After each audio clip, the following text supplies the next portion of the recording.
Louvado seja o nome do Senhor. Vamos orar. Santo, eterno e glorioso Deus, Deus único, santo e verdadeiro, nós estamos reunidos mais uma vez, desfrutando da sua presença. Louvado seja o teu nome, porque tu és fiel. Tu disses que onde estivessem 2 ou 3 reunidos em o teu nome, tu ali estaria.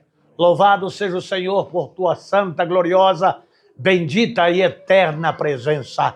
O Deus onipresente está conosco agora e nós te louvamos, exaltamos e glorificamos o teu nome, no nome de Jesus. Amém.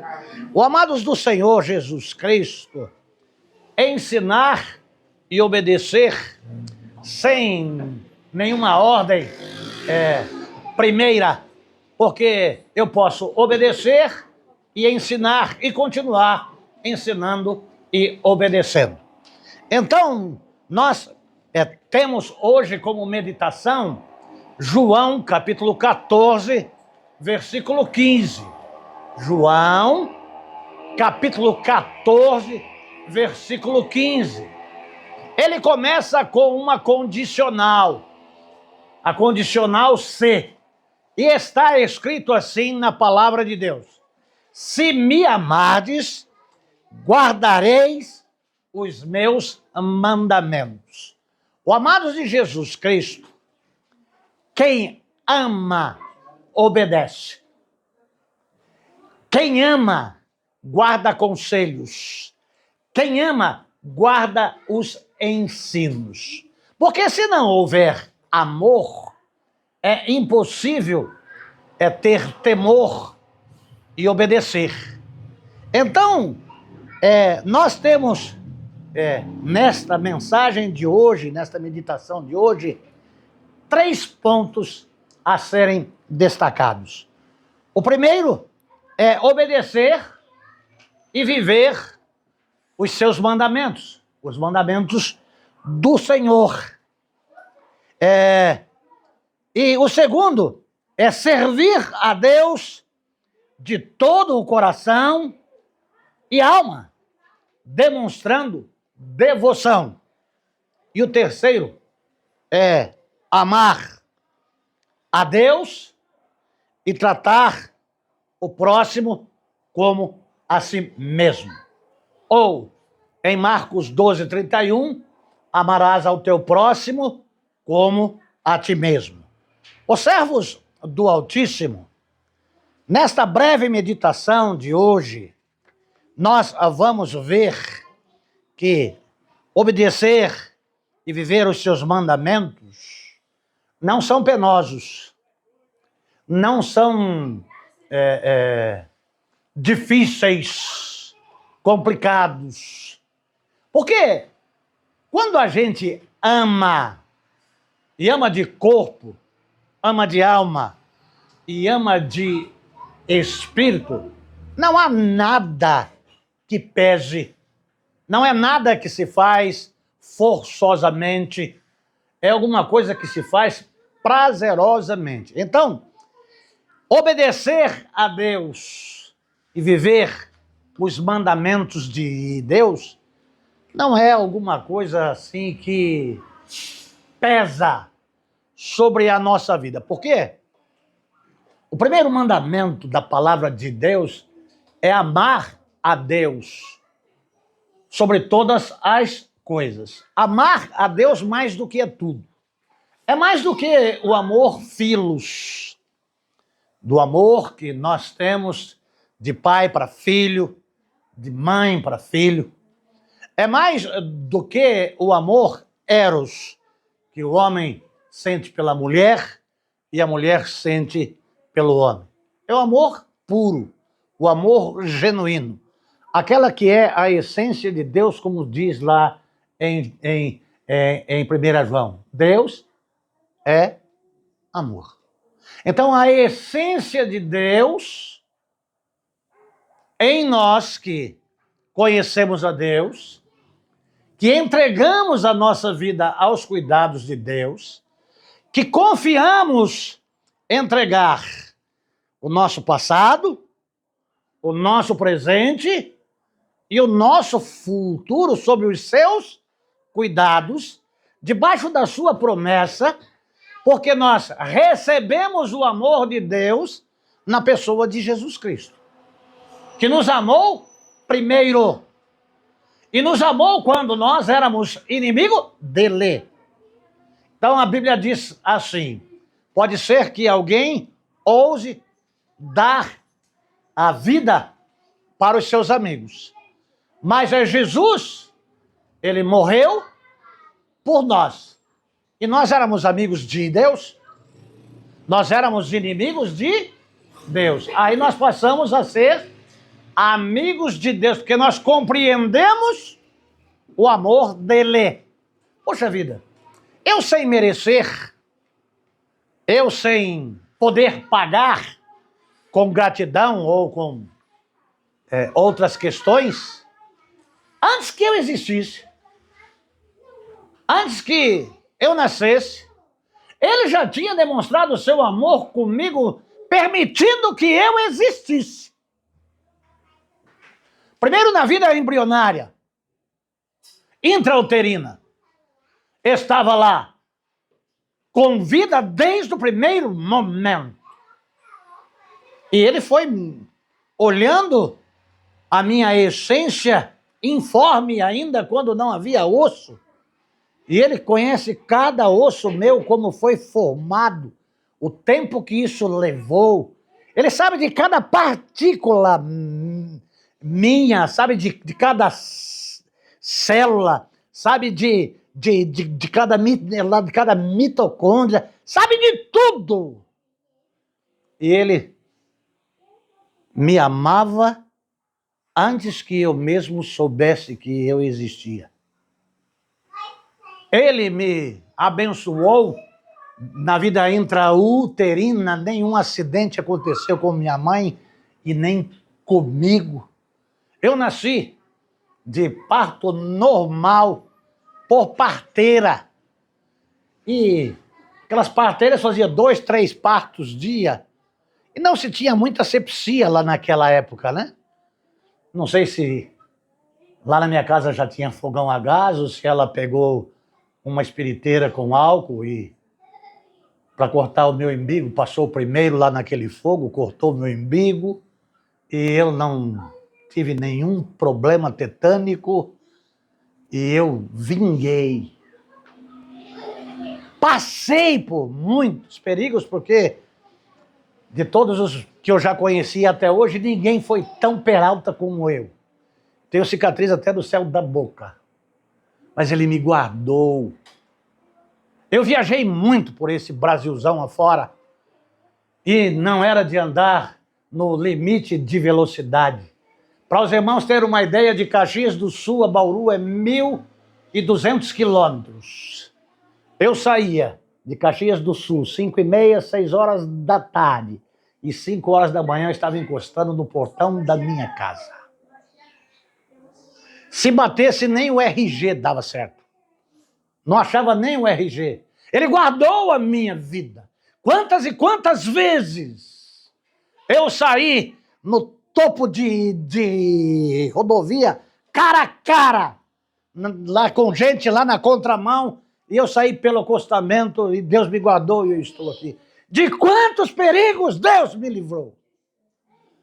Ele tinha amor pela minha vida, ele me guardou, eu estou aqui não é porque eu sou bom, eu estou aqui porque Deus é bom e guardou a minha vida, porque ele me amou. Eu o conheci ainda bem pequeno, aos 3 anos de idade. Eu comecei a ter contato com essas crianças que estão aqui, ouvindo a palavra de Deus, cantando, participando. E aí fomos desenvolvendo uma amizade. E teve um chamado quando eu ainda mamava na minha mãe. Eu mamei até 8 anos, mamava em pé. Mas eu me lembro quando Deus ele me chamou. Ele tinha algo na minha vida. Ele tinha algo que eu desconhecia, mas ele esperou que eu fizesse a minha vontade e entendesse que a minha vontade não era a vontade dele me submetesse à vontade dele, porque ele tanto me amou. Chegou um tempo lá na minha vida que eu parei, joguei tudo para o alto e fui obedecer ao Senhor para servir a Ele, vivendo os seus ensinamentos. Amados de Jesus Cristo, aprendemos na carreira cristã que obedecer em viver os ensinos do Mestre é expressando amor através da ação. A obediência e o amor, ele é conhecido pela ação, por aquilo que se faz. E é notado de que não é apenas fazendo, mas como fazendo.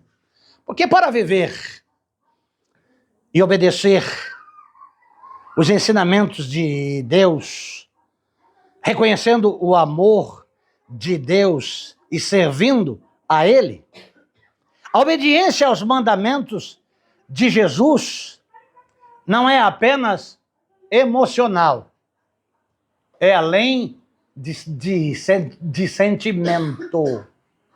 Amar, obedecer, servindo a Deus, não é só por um ato de emoção, mas uma ação concreta que alinha a vida do seguidor com a vontade divina.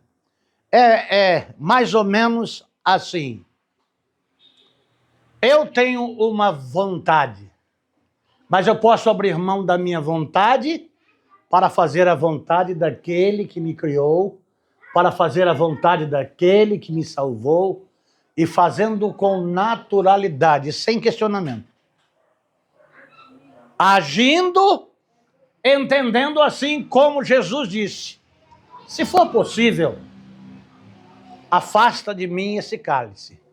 Mas, contudo, seja feita a tua vontade. Porque a vontade de Deus difere da nossa vontade em número, gênero e grau.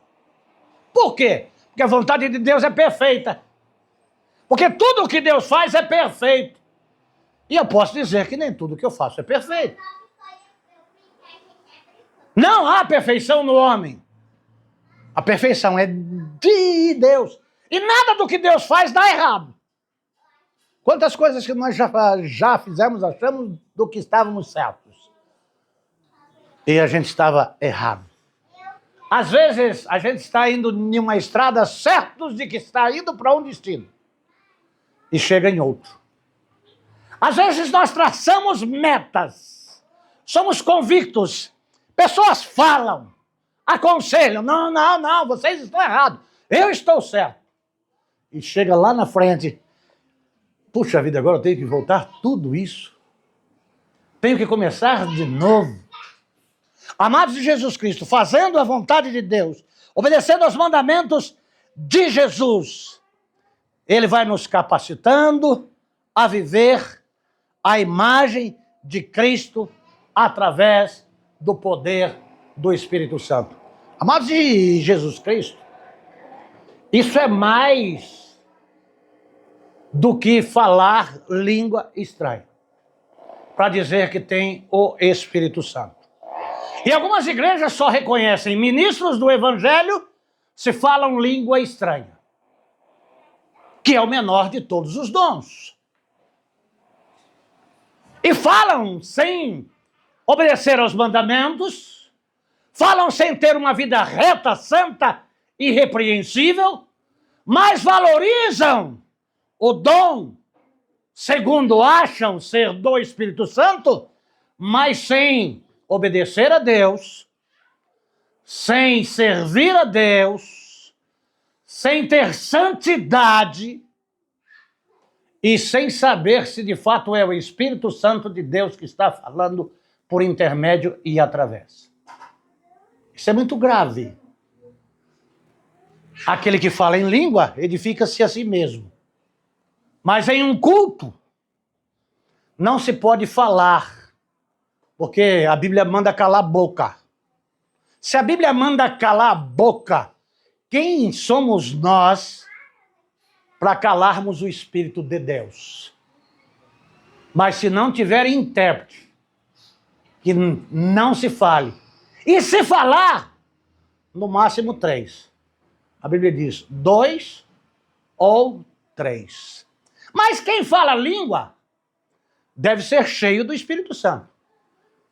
Deve ser um bom marido, deve ser uma boa esposa, deve ser um bom cidadão, que paga as suas contas, que honra os seus compromissos, que vive uma vida reta, que vive uma vida santa, que vive uma vida justa e que, cheio do Espírito Santo, e se nós estivéssemos aqui agora, chegasse aqui alguém que não fala a nossa língua, o dom de língua daria a oportunidade de nós falarmos e ele entendermos. É só ver o Pentecostes, que nunca mais aconteceu. Porque começa em Atos 2, ao cumprir-se o dia do Pentecostes. Estavam todos assentados. O judeu nunca cultuou sentado. Esperavam ali, obedientemente, a ordem de Deus que disse: esperai aqui, até que do alto sejais revestidos. E aí, eles viram um som como que de um vento, que não era vento. E foram vistas línguas repartidas, como que de fogo. Não era vento e não era fogo. Que pousou sobre cada um deles. E eles falaram noutras línguas. E se vocês continuarem em Atos 2, havia ali 16 nações de judeus, que era recenseamento. Mas que pela distância que tinham, já não falavam mais a língua original. Já não falavam mais o hebraico. E aí eles começaram a falar noutras línguas. Não é língua de anjo, viu? Glossolalia é variedade de línguas, idiomas. Não tinha Fiske, não tinha Iagese e não tinha nenhuma escola de línguas. E cada um dos discípulos falava em uma língua que eles compreendiam e davam glórias a Deus. Aí o mistério maior voltou-se antes de Nimrod, antes da Torre de Babel, que todos falavam uma única língua. E aí Pedro fala, e o que acontece? Quase 3.000 almas são salvas. Em uma igreja, quando fala língua, tem conversão? O ímpio entende língua estranha? Ou eleva o conceito daquele que é membro da igreja? Tem o dom do Espírito Santo. Mas e o amor? E a misericórdia? É a laranja de 9 gomos. Onde está o amor? Tem tanto amor que as igrejas vão se rachando. Vão ficando quitandinhas. Porque cada um quer dirigir. Não aceitam ser dirigidos. Mas querem dirigir. Onde está a obediência? Onde está o amor? Onde está a vontade de Deus? O próprio Jesus disse, não a minha vontade, mas a sua vontade. Servir a Deus, amados de Jesus Cristo, deve ser de todo o coração. De toda a alma. Não é com um pouquinho do coração. Não é com um pouquinho da alma. Não é um negócio para se fazer quando dá tempo. Não é um negócio que vai quando quer, que faz conforme quer. Não. Você que vai servir a Deus e ganhar almas para Jesus Cristo, você deve servir a Deus de todo o coração e de toda a alma. E você deve demonstrar. Não fingir que tem Deus, não fingir que é salvo, mas que as pessoas possam notar em você, dizer, ali tem um homem de Deus. possam notar em você, ali tem uma mulher de Deus. E não é na igreja, tá? É em casa. É em casa que se conhece o crente. Se tivesse uma câmera para filmar a casa de cada um, como um reality show, só a misericórdia de Deus. Na igreja, glória a Deus. Mas lá na casa, a ponte cai, né? Aí, prato voa. Não é? Cala a boca é o que mais tem. Cala a boca já morreu. Não é? Mulher mandando no marido. Marido pisando em cima da mulher. Pai sendo agressivo com os filhos. Filhos sendo rebelde com os pais. Quer conhecer um crente? Vai morar na casa dele.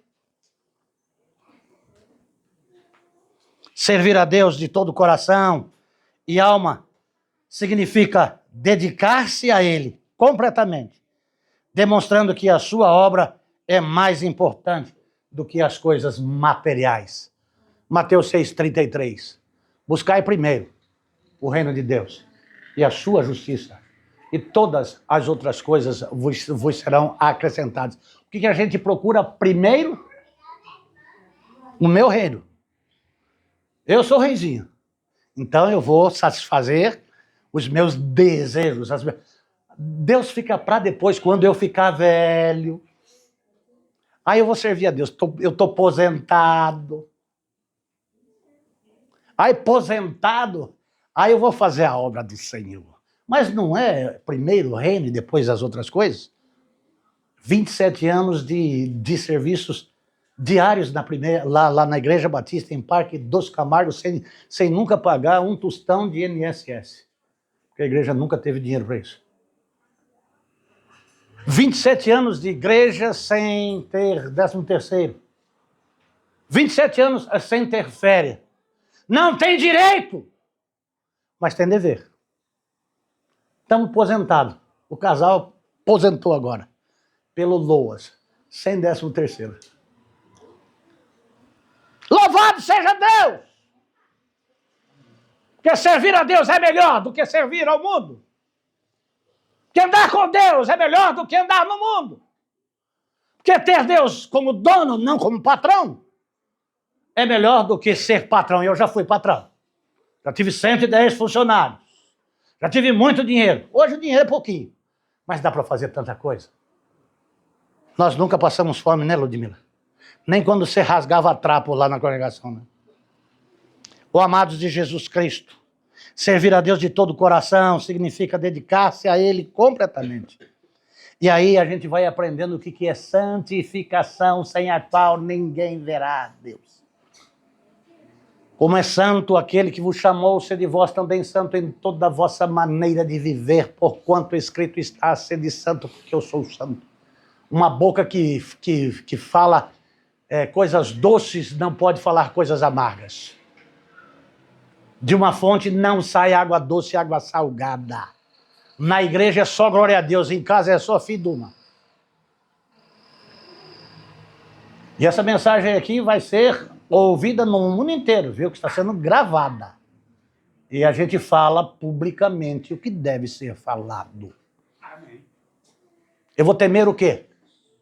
O homem que depois de matar ele não pode fazer nada?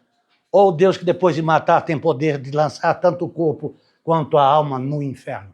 A quem que você teme? A quem que você serve? A vontade de quem você faz? O amado de Jesus Cristo, santificação e reverência.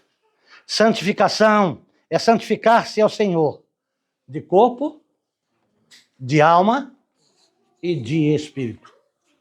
O amado de Jesus Cristo, a gente vai se aproximando de Deus de uma tal forma que a gente vai entendendo algumas coisas. Eu não estou louco não, tá? Eu nem refrigerante tomo mais. Existem muitas coisas que eu não uso mais, eu não preciso mais. Mas eu sou nascido da água e eu preciso de água. E eu bebo água. Água torneral na temperatura ambiente. Mas e a Coca-Cola? Já fui viciado em Coca-Cola, acabou com os meus ossos. Levantava de madrugada, ia na geladeira, abria a tampa lá, e, no bico mesmo. E não bicava e largava a baba dentro, não. Ia até acabar. Aquilo queimava gostoso. Agora eu sofro para ficar em pé. Amados de Jesus Cristo, Deus é amor. E o servo de Deus tem que amar gente. Tem gente que gosta de bicho. Eu amo meus cachorros. Eu amo meus gatos. Mas não amo meu vizinho. Não amo a minha vizinha. Não amo aquele sujeito ali, ele é corintiano. Eu não gosto lá daquele, é parmeirense. Eu não gosto lá daquela ali porque é petista. Eu não gosto lá daquela ali porque é Bolsonaro. É Bolsonaro. A Bíblia diz, amarás ao próximo como a ti mesmo. Agora, há uma grande questão nisso daí. Eu trabalho com gente. E duas coisas são difíceis uma pessoa fazer. Falei com uma recentemente. Está presente. Você não se perdoa. É se perdoar. E amar-se a si mesmo. Você se ama do jeito que você é? Careca? Negão? Gordo? Gago? Eu não gosto. Eu lembro que a Ludmilla... Olha, vocês precisaram... Não, vocês não precisavam, não. Essa moça era bonita demais. Mas essa moça tinha complexo. Essa moça, ela se odiava. Essa moça, ela se unhava, ela se arranhava, ela se machucava. Ela se detestava. E eu larguei uma outra moça bonita, também noivo, com um casamento marcado, para casar com essa velha. Mas você não casou com ela. Hã? Mas você vê como é que é? Eu estou com ela até hoje. Só com uma mulher. 45 anos! Ela é boa demais, ela me tolerou. Né? Graças a ela. Mas a pessoa não se aceitar. Puxa vida, eu não posso escolher a forma, o lugar, a nação, a filiação, eu não posso escolher. Diz que as pessoas têm duas chances na vida. Grave isso, você aí, que é solteira. Principalmente para ficar rica, viu? Uma quando nasce, você não tem poder de escolher. Mas a outra é quando casa. Não vai casar com pobretão, tá? Eu achava nem bom. Vai rir. Mas a gente não tem a chance primeira, mas tem a chance segunda. Nós não tivemos a primeira chance de nascer em Cristo. Nascemos na carne. Mas quando Deus nos deu uma chance, nós nascemos em Cristo. Nós nascemos de novo. Nós somos nova criatura. Deus nos deu a oportunidade. Você que não se aceitava, agora você tem Deus dentro do seu coração. Você entende que você é imagem e semelhança de Deus, imagem moral de Deus. E aí você entende que não é mais você que vive, mas é que Cristo vive em você. E é muito bom, porque aqui, lá no nosso texto, que é a nossa divisa, eu nunca mais andei sozinho. Jesus está comigo todos os dias da minha vida. Então, se eu tenho dificuldades, incapacidades, as dificuldades ele acaba e ele me abençoa. Então, eu amo porque ele me amou primeiro, e eu o sirvo porque ele me serviu primeiro, e eu proclamo o seu nome, porque o seu nome chegou até a minha vida e mudou a minha vida. Isso fez tanto sentido na minha vida, que eu trabalho para que o poder de Deus transforme outras vidas e outras pessoas. Quem dera um copo d'água a um desses meus pequeninos, a mim me destes. Obrigado.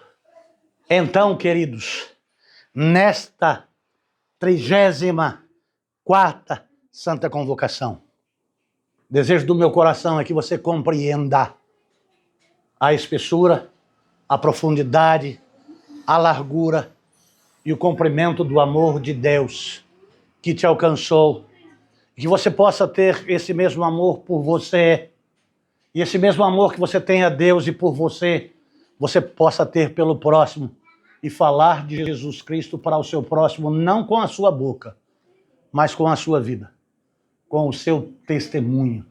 Que você possa se importar com o outro e não ficar delirando, porque você vai para o céu e o resto vai tudo para o inferno. Principalmente quando só vai para o céu o da sua igreja. Das outras igrejas vai tudo para o inferno. Algum líder da sua igreja morreu na cruz do Calvário? Ele nem igreja tinha. Foi a menor igreja. Tinha 12 discípulos. Vamos ver o que aconteceu com a igreja dele? Um traiu. Qual é o nome do traidor? Pedro? Era traidor? Pedro era? Mas depois que traiu que jogou a moeda foi Pedro negou Jesus. Espera um pouquinho, calma. Vamos botar Pedro lá no lugar dele. Ele está aqui, espera aí. Ele não traiu. Judas traiu. Sim, então. Ele tinha 12. Um traiu. O outro negou. Qual que duvidou?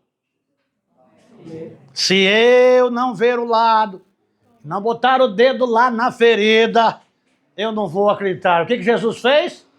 Vem cá, Tomé. Coloca o teu dedo aqui. E o que aconteceu com os outros 9? Deram no pé. A menor igreja.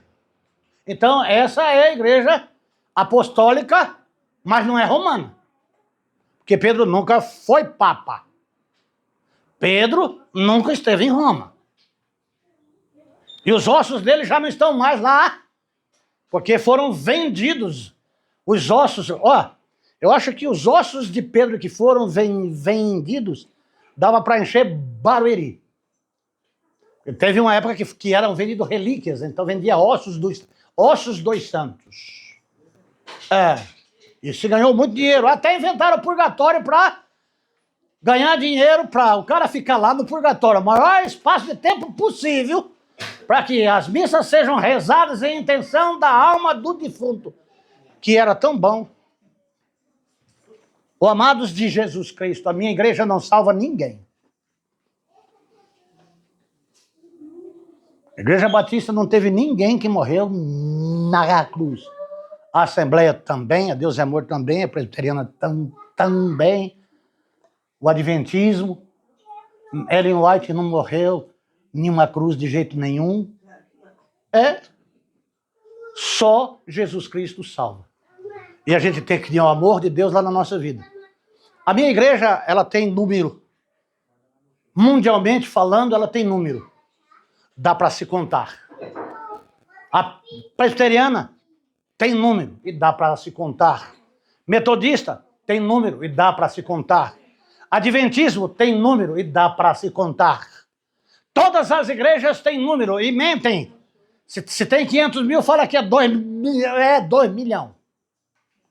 Mas aquilo que João viu, olho nenhum podia contar. É a igreja cujo Cristo é o cabeça. E nós, o corpo de Cristo. É por isso que nós dizemos que Cristo está aqui e está em nós. Nós temos denominações diferentes, mas nós temos um único Deus e um único Senhor e Salvador e um único Espírito e um só batismo. Não é 2, não. Eu fui batizado em nome de Jesus Cristo e recebi o Espírito Santo. Eu não recebo o Espírito Santo quando eu ir lá for de Sarapatev. Entendeu? Não, porque eu estou falando de trás para frente. Eu tenho o Espírito de Deus porque Ele mora em mim. Sou o templo dele. Deus não habita em templos feitos por mãos de homem. A Igreja Batista é morna. Deus vai vomitar ela. Pelo amor de Deus, acorda. Examinais, pois, as Escrituras, porque cuidais ter nela a vida eterna, e são elas que de mim testificam. Sabe qual é o problema do homem? É viver no erro de não examinar as Escrituras. Errais, não conhecendo as Escrituras, e nem o poder de Deus. E deixa eu falar uma coisa. Não é mais pela lei, tá? Porque lá em Efésios 2, 8 e 9 está escrito: porque pela graça sois salvos, por meio da fé. Isso não vem de vós, é o dom de Deus, não vem pelas obras, para que ninguém se glorie. Vamos servir a Deus como a palavra nos ensina. Vamos ler mais a Bíblia e menos revistinhas de fulano e de Beltrano. Vale o que está escrito aqui na palavra. Eu não preciso de que tenha um outro para que... Não. Cristo pediu para examinar a palavra. E Ele é a palavra. Lá em João capítulo 1, versículo 1, no princípio era o Verbo, e o Verbo estava com Deus, e o Verbo era Deus. Ele estava com Deus, e tudo que foi feito por Ele. Quem é que salva? Quem é que deixou a sua glória, se fez carne e habitou entre nós? Quem é que viveu 33 anos e João Batista, quando foi batizá-lo com 30 anos, falou aos seus discípulos: eis aí o Cordeiro de Deus que tira o pecado do mundo. E aí, aos 33 anos, quem é que morreu? Maria? José? Foi Jesus. Quem foi sepultado? 3 dias. Quem ressuscitou?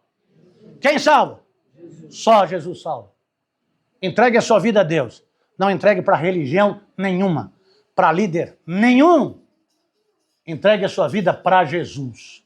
Pastor é homem como você, pecador como você, que carece da graça de Deus como você, e que é lavado pelo sangue de Jesus Cristo quando se arrepende dos seus pecados e os confessa e abandona, some. Eu pequei de novo. Carne é fraca, Senhor. Ai, como a carne é fraca. Vamos orar? Mais uma vez falo com o Senhor.